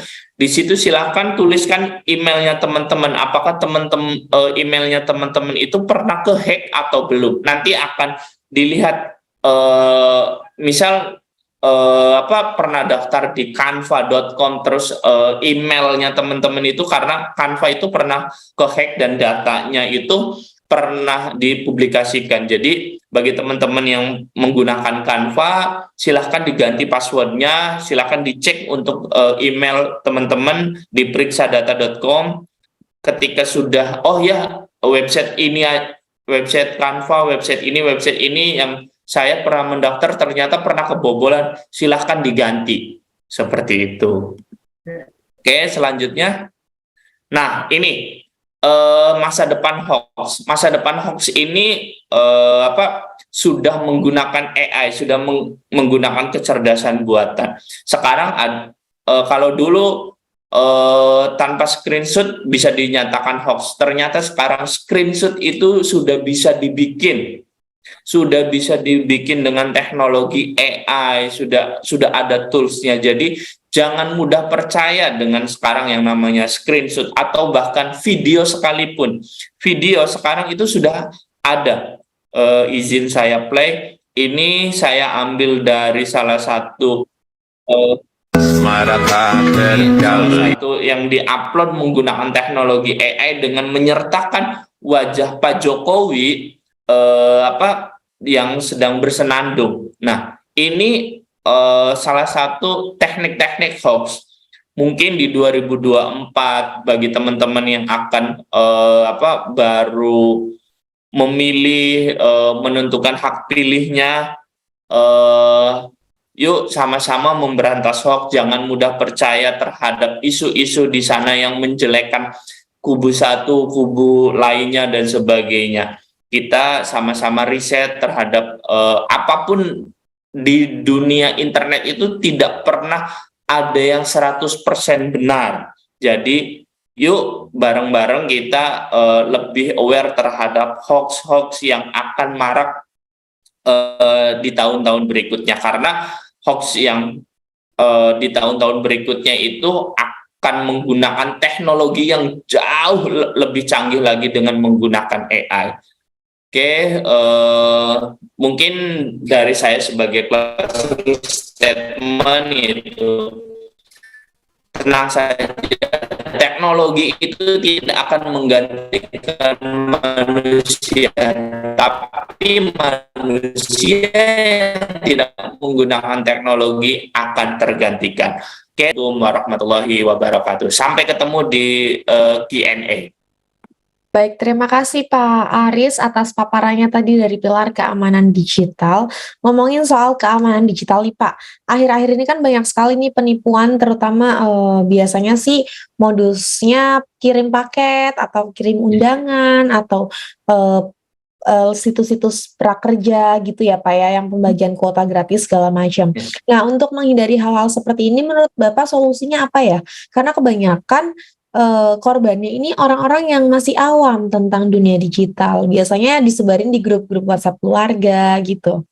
Ya, lagi ngetren banget nih, ada yang namanya kirim paket.apk dan sebagainya. Sebenarnya ada dua saran sih. Pertama, jangan pernah install aplikasi di luar Google Play atau Play Store itu. Yang kedua, karena ini menggunakan APK, ya ganti handphonenya dengan iPhone sebenarnya kayak gitu, karena iPhone tidak akan bisa menggunakan file APK, tidak akan bisa menggunakan membuka file APK. Jadi ya kalau saya sih jangan, ketika ada yang mengirimkan .apk, sudah itu abaikan apapun dan siapapun, karena .apk kalau itu dia adalah sebuah aplikasi yang akan install di sistem Android. Jadi jangan pernah nginstal APK di luar menggunakan Play Store. Seperti itu. Oke, jadi jangan pernah diklik ya kalau filenya memang Ya, betul sekali. APK gitu ya Pak Aris ya. Baik, terima kasih Pak Aris. Jangan kemana-mana, nanti kita ketemu lagi Sama-sama, Kak di sesi Irza. Q&A. Teman-teman yang punya pertanyaan untuk Pak Aris dari Pilar Keamanan Digital, boleh ditulis pertanyaannya di kolom komentar. Nanti kita akan bahas saat sesi Q&A. Sebelum lanjut ke narasumber yang terakhir, saya mau remind dulu untuk teman-teman netizen asyik Indonesia, jangan lupa ya untuk mengisi link daftar hadir. Caranya gampang. Pastikan teman-teman sudah melakukan pendaftaran atau registrasi secara online pada link s.id/litik Jakarta Banten 070 dan mengisi link daftar hadir yang dapat diakses di s.id/litik Jakarta Banten 070 absen. Nanti sertifikat elektroniknya akan kami kirimkan ke email masing-masing setelah acara ini selesai. Linknya sudah ada di kolom komentar ya teman-teman ya, bisa langsung dicek di sana. Oke, kita lanjut ke narasumber yang ketiga. Sudah hadir bersama kita pagi hari ini, langsung saja kita sambut Ibu Vera Rosmawati. Halo, selamat pagi Bu Vera, apa kabar? Selamat pagi Kak Zaza, Alhamdulillah baik. Alhamdulillah, hari ini kita mau bahas pilar ketiga nih Bu, ngomongin soal budaya digital. Mungkin nanti Ibu Vera akan memberikan penjelasan ya bagaimana sih kita sebagai warga negara Indonesia sebaiknya berinteraksi, berkomunikasi dalam dunia digital dengan tetap menerapkan nilai-nilai Pancasila ya Bu ya. Iya, betul sekali Kak. Kalau gitu langsung saja kami persilakan Ibu Vera untuk membagikan paparannya dalam tema teknologi untuk mendukung proses belajar dan mengajar dari pilar budaya digital. Waktunya 15 menit, silakan Ibu. Terima kasih Kak Zaza. Baik semuanya, halo selamat pagi menjelang siang. Assalamualaikum warahmatullahi wabarakatuh. Baik, saya izin share screen terlebih dahulu. Kali ini saya akan memaparkan pilar yang terakhir ya adik-adik, pilar yang terakhir yaitu tentang budaya bermedia digital. Nah, sebelumnya karena kita kan ini tadi tentang temanya pemanfaatan teknologi ya. Nah, gimana sih caranya bermain media sosial dengan bermartabat, dengan tetap menerapkan nilai-nilai Pancasila ya adik-adik ya. Sebelumnya perkenalkan terlebih dahulu, nama saya Vera Rosmawati, saya salah satu instruktur edukasi for ID dan anggota relawan TIK. Kalau adik-adik ingin bertanya mengenai literasi digital, boleh silakan hubungi ke akun Instagram saya berikut. Oke, kita lanjut saja ya adik-adik ya. Untuk budaya digital itu apa sih sebenarnya? Nggak beda jauh kok sama budaya yang sudah adik-adik tahu selama ini ya. Budaya digital itu sebenarnya hasil dari pola pikir, kreasi, dan cipta karya manusia. Sama ya adik-adik ya. Tapi berbasis teknologi internet yang ditentukan oleh penguasaan kita terhadap ilmu pengetahuan dan teknologi. Nah, kenapa sih ada perlu pilar budaya bermedia digital? Karena nih ternyata ada tantangannya di dalam budaya digital dalam berdunia digital nih adik-adik. Yang pertama itu adalah mengaburnya wawasan kebangsaan. Yang kedua, menipisnya kesopanan dan kesantunan. Makanya sering sekali sekarang Indonesia itu terkenal dengan netizen tidak sopan ya. Aduh, miris banget ya adik-adik ya untuk mendengarnya gitu ya. Kita tahu bahwa Indonesia itu ternyata netizen tidak sopan gitu. Nggak enak banget ya adik-adik. Nah, kemudian yang ketiga, menghilangnya budaya Indonesia karena media digital itu cenderung menjadi panggung budaya asing. Nah, padahal kita itu punya loh budaya yang jauh lebih menarik daripada budaya asing loh adik-adik. Selanjutnya, minimnya pemahaman akan hak-hak digital, kebebasan berekspresi yang kebablasan, berkurangnya toleransi dan penghargaan pada perbedaan, menghilangnya batas-batas privasi, dan yang terakhir pelanggaran terhadap hak cipta dan karya intelektual. Kadang kita lupa, kita suka copy paste aja dari internet gitu adik-adik. Nah, sebenarnya itu nggak boleh ya adik-adik ya.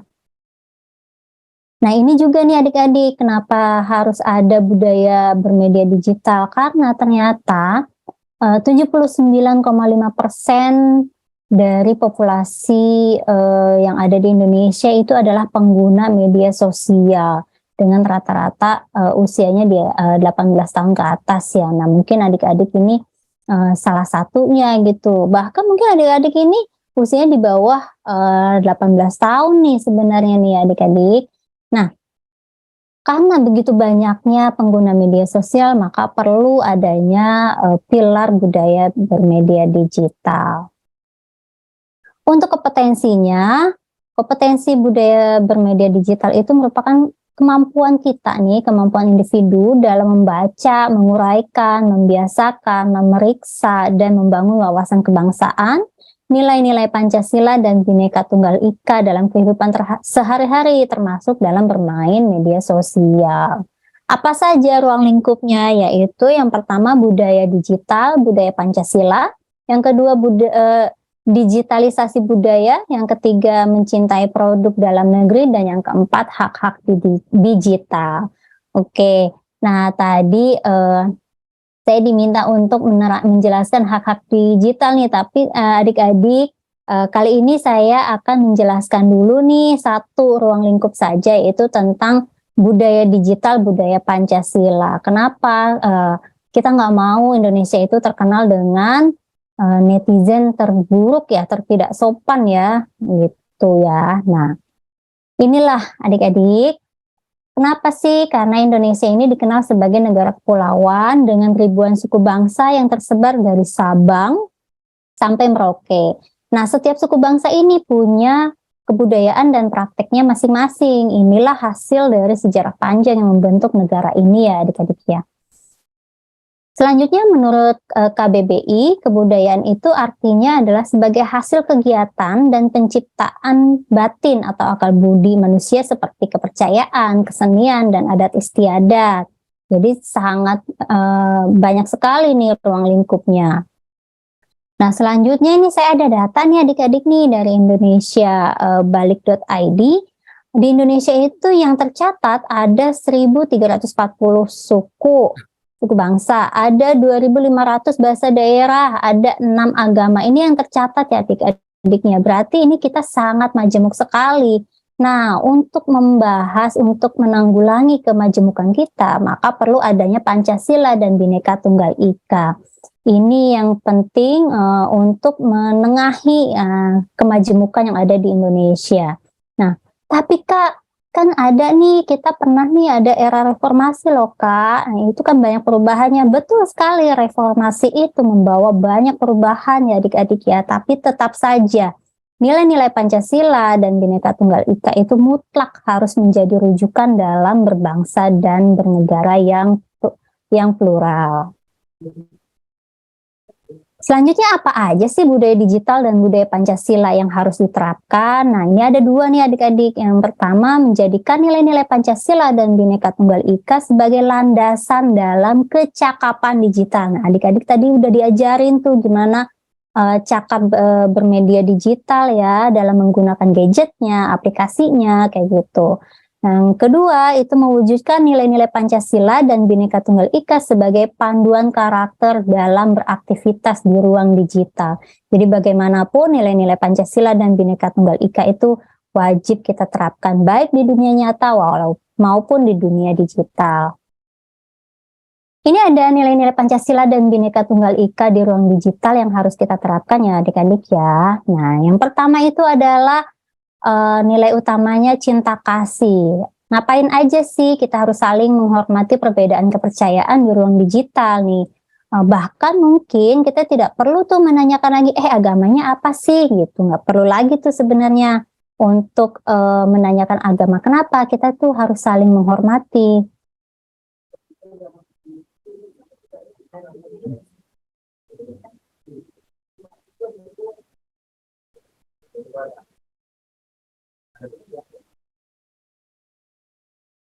Halo, Ibu Vera. Koneksinya terputus ya, Bu Vera? Halo, Bu Vera.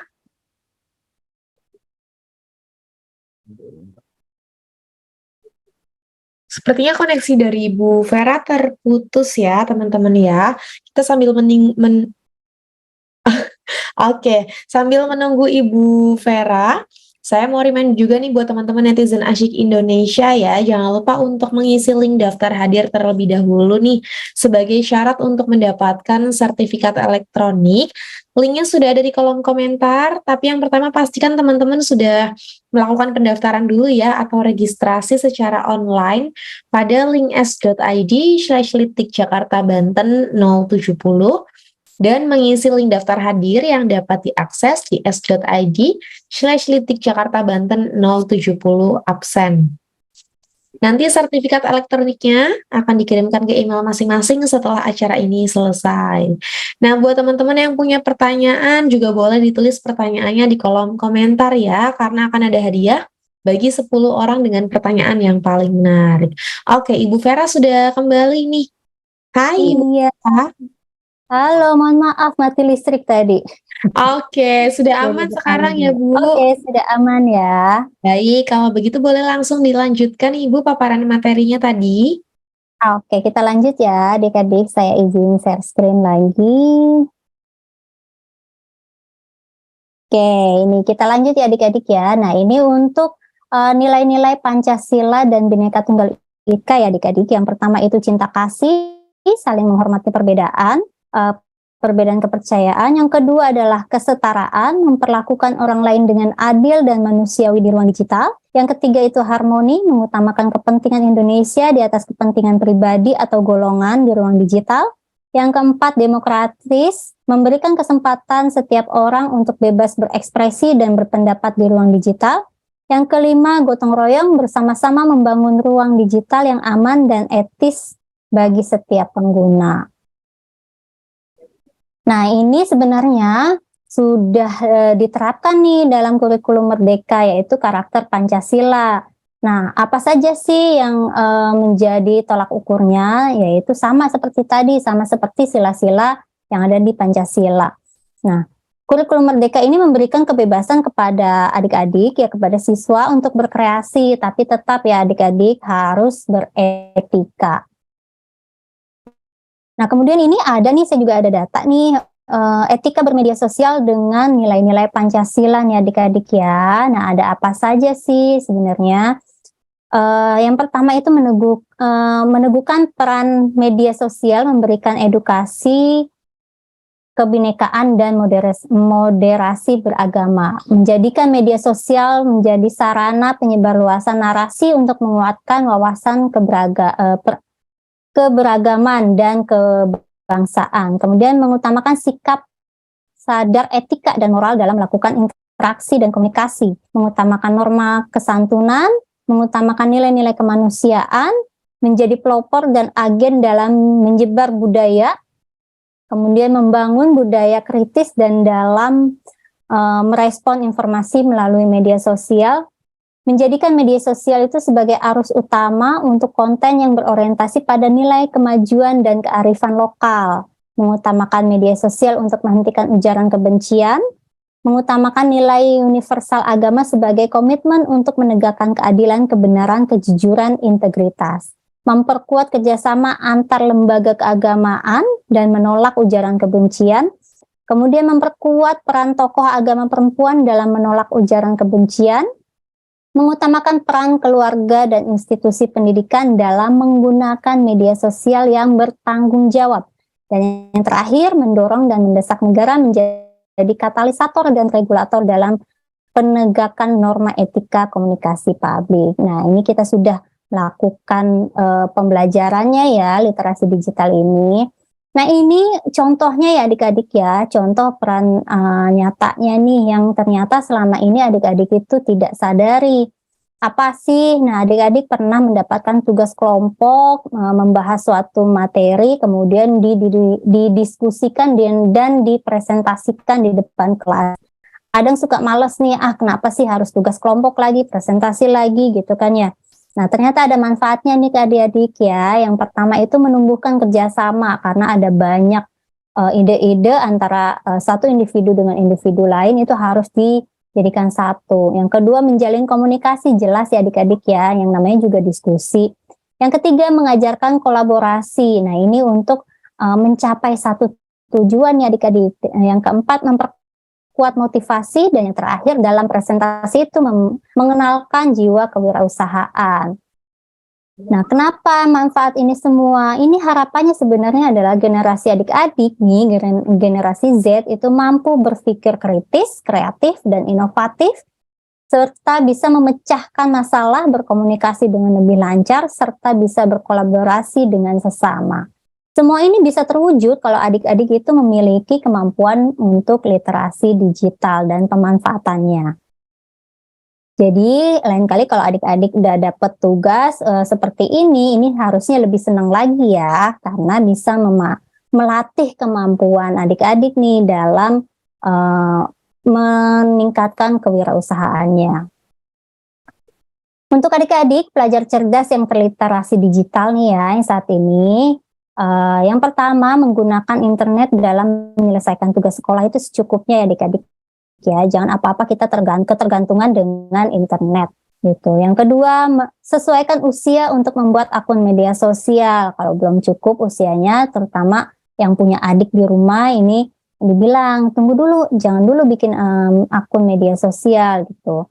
Yang ketiga, diskusikan dengan orang tua apa yang diizinkan dan tidak diizinkan dalam menggunakan internet dan media sosial. Yang keempat, menjaga kesopanan dalam berkomunikasi di media sosial.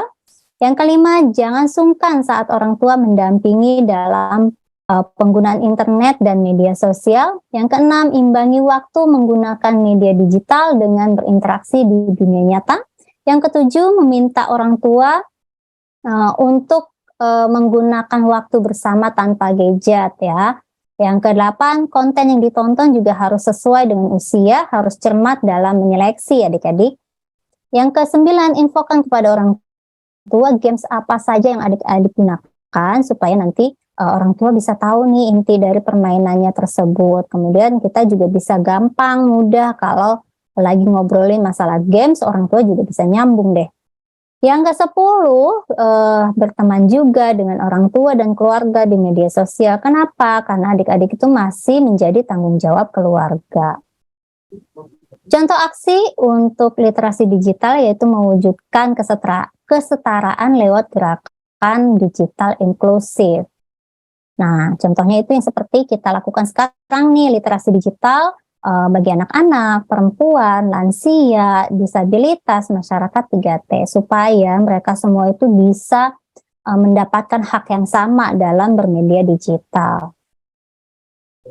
Oke, perlu diingat nih, yang di balik media sosial itu adalah makhluk yang sama dengan kita ya adik-adik. Dalam budaya bermedia digital, kita harus memanusiakan manusia agar dapat saling menghargai satu sama lain. Jadi kesimpulannya adalah dunia digital adalah dunia kita sekarang saat ini. Mari kita mengisinya dan menjadikannya sebagai ruang yang berbudaya, tempat kita belajar dan berinteraksi, tempat anak-anak kita bertumbuh kembang sekaligus tempat kita sebagai bangsa hadir dengan bermartabat. Dari saya untuk adik-adik semua, pelajar yang cerdas adalah yang dapat memanfaatkan perkembangan teknologi untuk mengembangkan kemampuan intelektualnya. Untuk adik-adik yang ingin informasi lebih lengkap tentang budaya bermedia digital, silakan boleh diunduh modulnya di literasidigital.id dan silakan di-follow akun Instagramnya di @siberkreasi. Terima kasih, itu saja dari saya. Saya kembalikan ke Kak Zaza. Assalamualaikum warahmatullahi wabarakatuh. Waalaikumsalam warahmatullahi wabarakatuh. Terima kasih Ibu Vera atas paparannya tadi dari pilar budaya digital. Ibu ngomongin soal budaya digital nih Bu. Kalau sekarang dengan adanya kemajuan teknologi, kan kita semua bisa mengakses informasi apapun ya dengan cepat dan mudah dari internet. Mungkin kita-kita di sini juga setiap hari bisa melihat budaya-budaya dari luar gitu, dari sosial media ataupun dari manapun gitu lewat internet. Kalau menurut Ibu, upaya apa sih yang perlu kita lakukan supaya pengguna digital seperti kita atau adik-adik yang nonton hari ini tidak terpengaruh dengan budaya asing atau budaya dari luar yang tidak sesuai dengan nilai-nilai Pancasila? Oke, sebenarnya memang ya betul sekali nih, budaya asing itu sangat gencar-gencaran nih masuk dalam Indonesia melalui media digital ya Kak Zaza ya. Nah, sebenarnya gimana sih cara kita membentenginya? Boleh saja, kalau kita mau mengidolakan budaya asing sebenarnya boleh saja. Tapi adik-adik harus ingat yang tadi saya sampaikan ya. Saat kita berinteraksi di media sosial itu bukan hanya pribadi kita saja. Ya, bukan hanya pribadi kita, jadi kita juga akan memperlihatkan bagaimana budaya kita, budaya Indonesia. Nah, kalau kita salah sedikit saja ya, biasanya kesalahan sedikit itu justru yang bahkan bisa dilihat nih sama orang-orang banyak ya adik-adik ya. Jadi sebaiknya kita tetap saja kita senangi dulu nih budaya kita, paling tidak dari bahasa daerah kita masing-masing nih adik-adik nih. Jangan malu kalau kita menggunakan bahasa daerah gitu ya kalau di ruang digital seperti itu. Oke, baik. Jadi kita senang dulu sama budaya kita sendiri gitu ya Bu ya. Dan banjiri dunia digital dengan budaya Indonesia yang menerapkan nilai-nilai Pancasila. Baik, terima kasih Ibu Vera atas jawabannya. Setelah ini kita akan ketemu di sesi Q&A ya Ibu ya. Oke, teman-teman, itu dia tadi paparan dari ketiga narasumber kita. Setelah mendengarkan paparan dari para narasumber, pasti teman-teman punya banyak pertanyaan ya. Yang punya pertanyaan boleh tulis pertanyaannya di kolom komentar, formatnya nama, ditujukan untuk siapa dan isi pertanyaannya apa. Karena sudah banyak pertanyaan yang masuk, saya akan bacakan 3 yang paling menarik dulu. Yang pertama boleh ditampilkan Kakak. Ada Kakak Abdul dari Pak Abdullah Al-Fauzan untuk Pak Aldi Triwahyudi. Pertanyaannya, permisi Kak, apakah dengan kemajuan teknologi dapat mengurangi tenaga kerja manusia? Misalnya pekerja-pekerja sudah tidak lagi dibutuhkan karena digantikan oleh robot misalnya, yang justru akan menambah pengangguran di suatu negara. Dan apa solusi untuk masalah di atas? Silakan Pak Aldi. Oke, terima kasih Pak Abdullah ya, atau Bang Abdullah. Nah, pertanyaannya sangat keren sekali ya. Jadi, apakah robot atau teknologi yang baru sekarang itu dapat menggantikan manusia gitu kan? Nah, jadi akhirnya manusia itu tidak ada pekerjaan gitu. Nah, untuk jawabannya mungkin saya bilang yang pertama ya, karena memang benar kalau udah zamannya robot ya mau nggak mau lagi manusia tersingkirkan gitu kan. Tapi ada solusinya gitu. Mungkin yang pertama untuk solusinya kita harus belajar dulu gitu.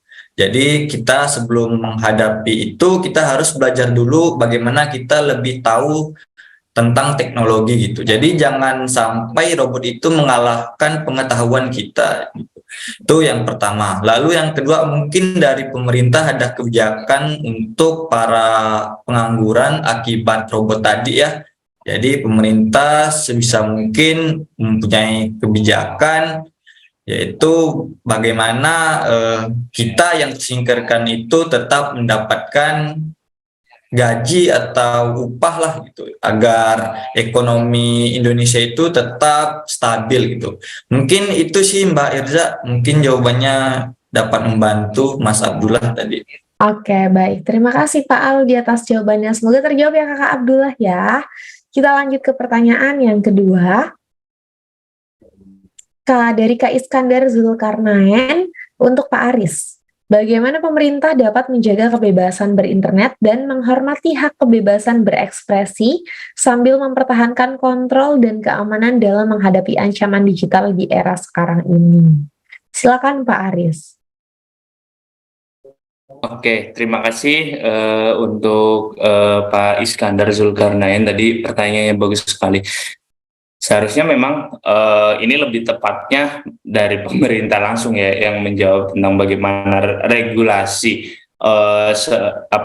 kita sebagai warganet itu dilindungi oleh undang-undang dan sebagainya. Tapi saya coba bahas semampunya saya bahwa apa sih yang sudah dilakukan oleh pemerintah tentang agar kita bisa bebas berekspresi tapi tetap dalam koridor-koridor. Ya salah satunya tadi adanya undang-undang ITE itu sebenarnya bukan untuk membatasi tapi untuk mengarahkan.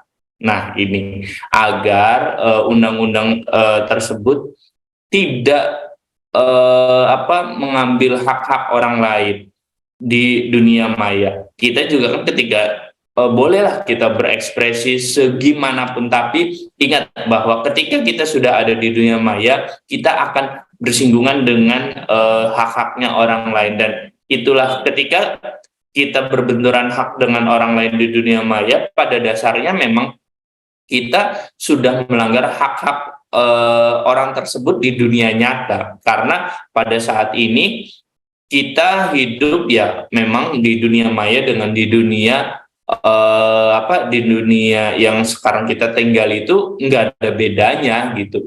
Harus menerapkan hal apa yang kita lakukan di dunia nyata sama seperti di dunia maya. Seperti itu sih. Jadi regulasi-regulasi, aturan-aturan itu sudah dibuat sedemikian rupa oleh pemerintah agar kita tetap bisa bebas berekspresi tanpa mengganggu hak-hak orang lain. Seperti itu.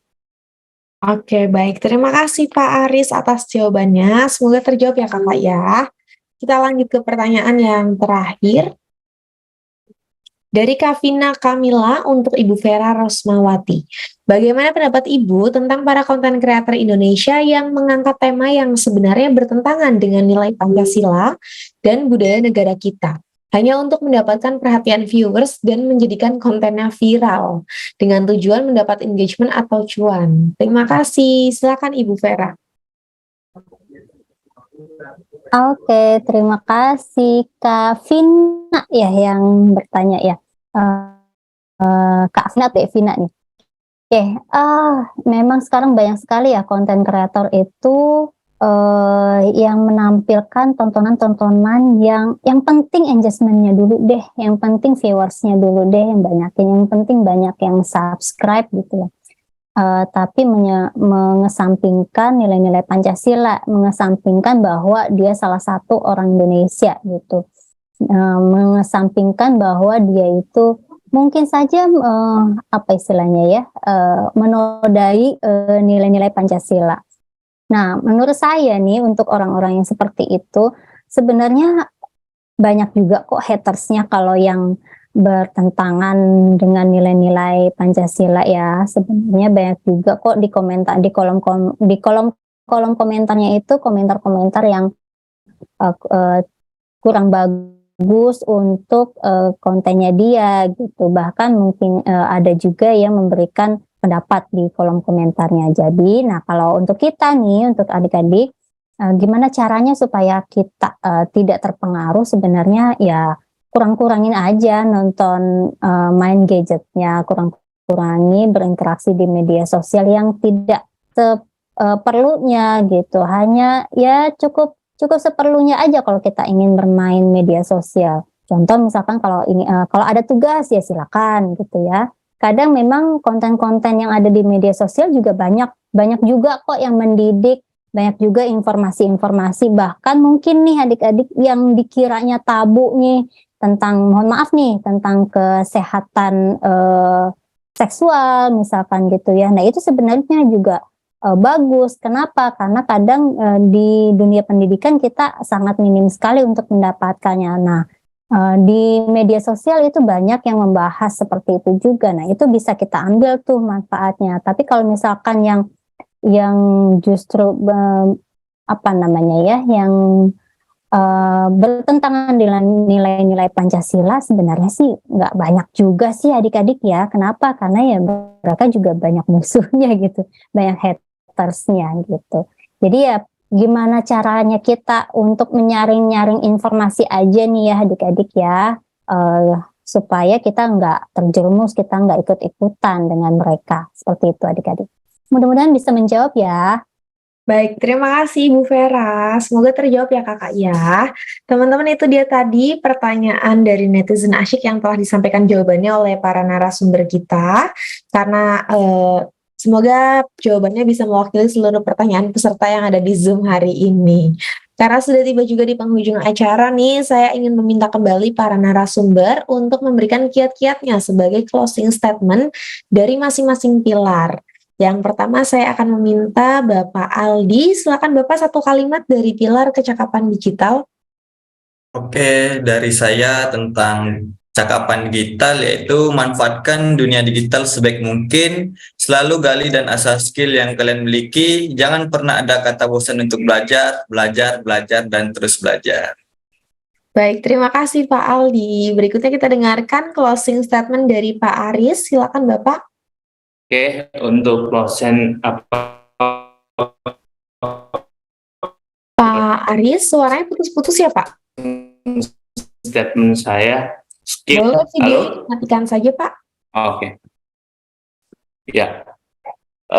Skill tanpa safety, ketika kita sudah punya skill tertentu tapi kita tidak aware terhadap keamanan kita, juga itu akan jadi bumerang terhadap kita. Jadi asah skill teman-teman dan dampingi dengan keamanan digital.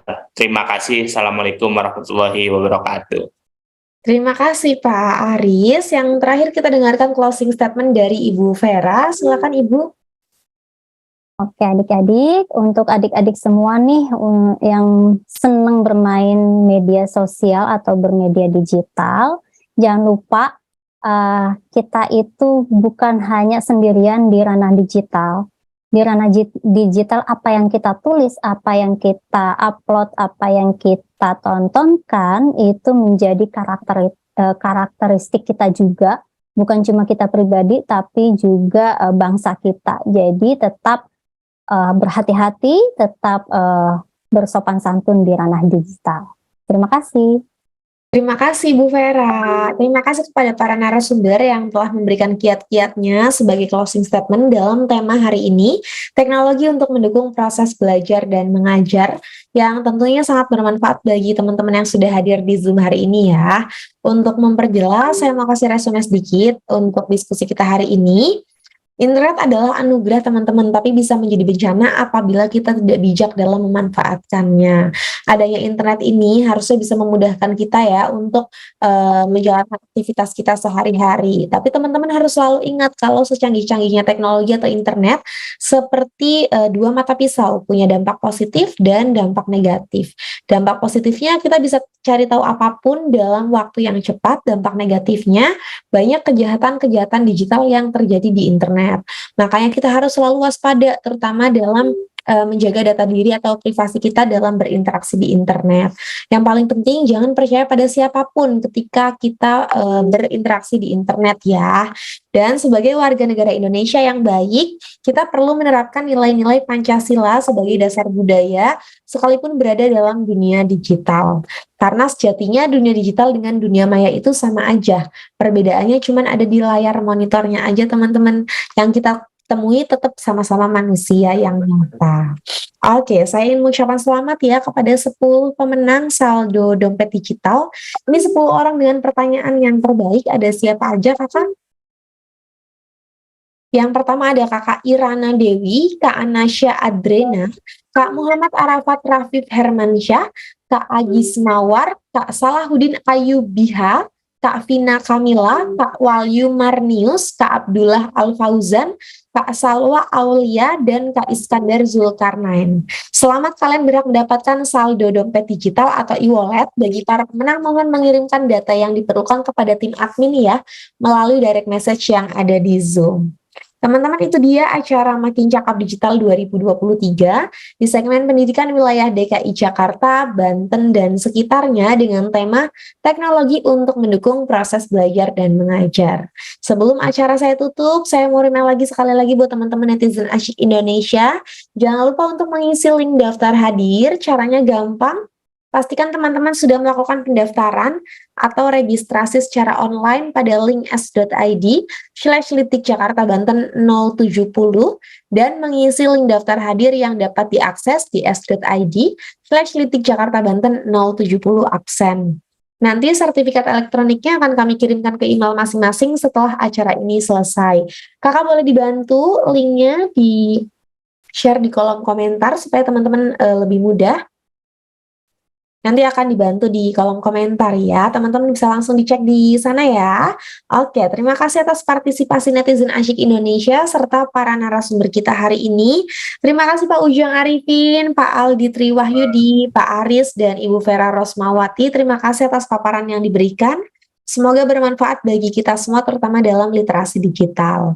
Akhir kata, saya Hirza Zanuba pamit undur diri. Selamat siang dan sampai jumpa di acara Makin Cakap Digital 2023 berikutnya. Terima kasih semuanya.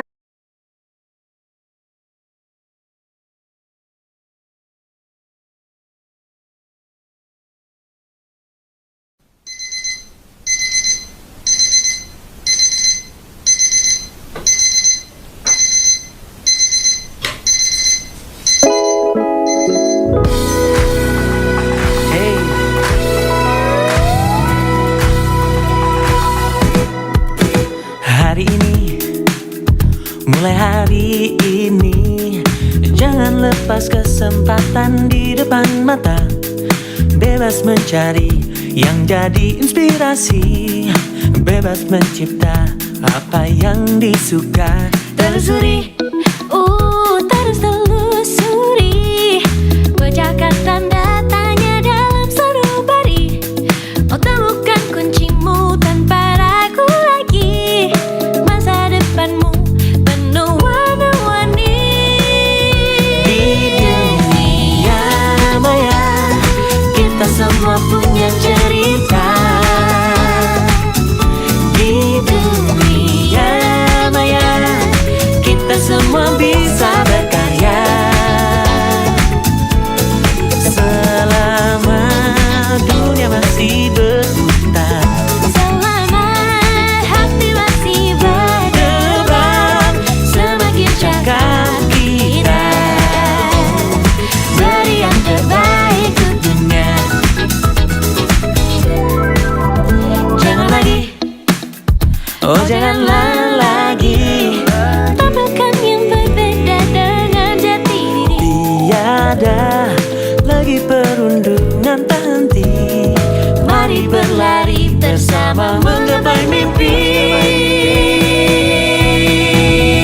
Di dunia maya, kita semua punya cerita. Di dunia maya, kita semua bisa berkarya. Oh, selama dunia masih berputar, Selama